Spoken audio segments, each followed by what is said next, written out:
L'arène de Nîmes est la plus belle salle de spectacle que l'on puisse imaginer. Il était donc logique d'amener à ce premier trial d'or le plus beau plateau du monde. Rendez-vous compte, 4 champions de France et 3 champions du monde, dont l'Américain Schreiber et le Belge Lejeune, à qui nous avons demandé pourquoi il fait aussi de l'indoor. C'est le meilleur entraînement pour le championnat du monde.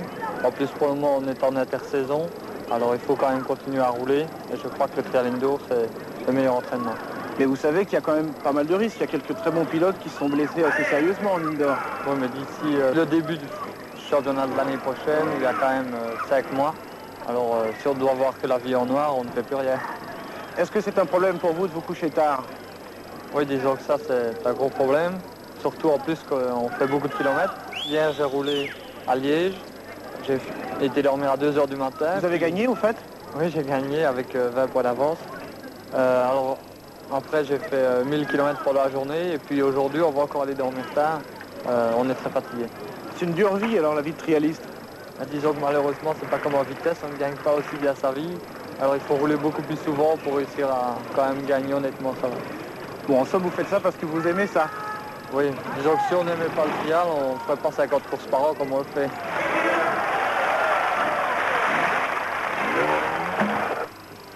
Bernie Schreiber a adoré les zones très athlétiques de ce trial indoor de Nîmes.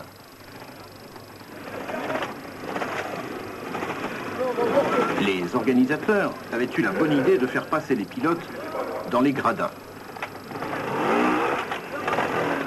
Bernie s'y fera peur et s'en tirera grâce à un énorme pied. Il finira 3e au classement général.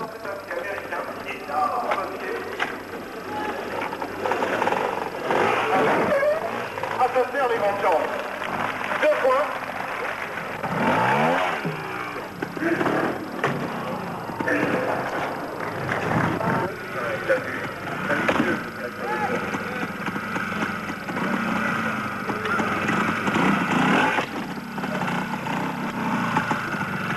Autre candidat sérieux, le champion d'Italie Danilo Galeazzi. Très à l'aise partout, d'autant plus que dans son pays, les trial indoor sont particulièrement aériens, voire dangereux. Malgré un fabuleux parcours, Galeazzi ne pourra inquiéter les hommes de tête. Pourtant, admirez sa réussite dans cette zone qui a vu bien des échecs.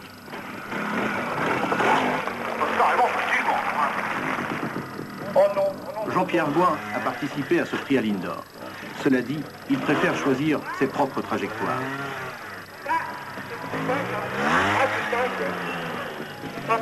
La véritable spécialité de Jean-Pierre, c'est cette fameuse moto évolutive qu'il a créée et dont il est devenu le spécialiste mondial. Il fera un show éblouissant à la fin de chacun de ses tours.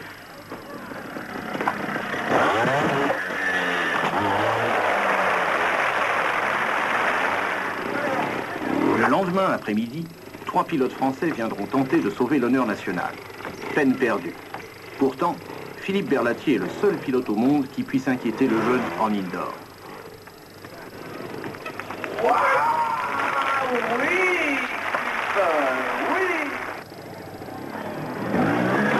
oui. Gilles Burgat, notre champion du monde, fera 2 parcours dignes de sa réputation. Du très grand Burgat.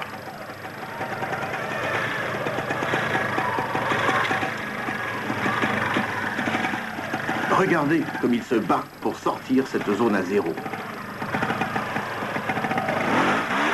Et pourtant, il devra mettre un premier, puis un deuxième pied.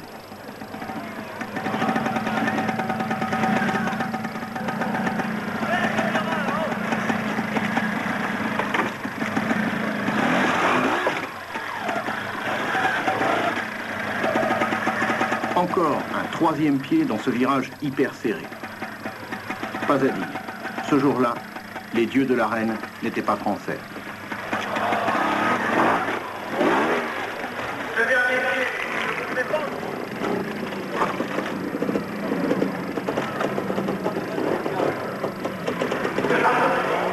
Ce pilote finira second au général. Il mettra quelques pieds au premier tour. Ensuite, il ne fera plus de cadeaux. Il est espagnol, il s'appelle Andreu Codina. Il a été champion d'Europe de vélo trial. Mais son rêve, c'était la moto. comme on le comprend. Il est l'un des jeunes espoirs espagnols du trial.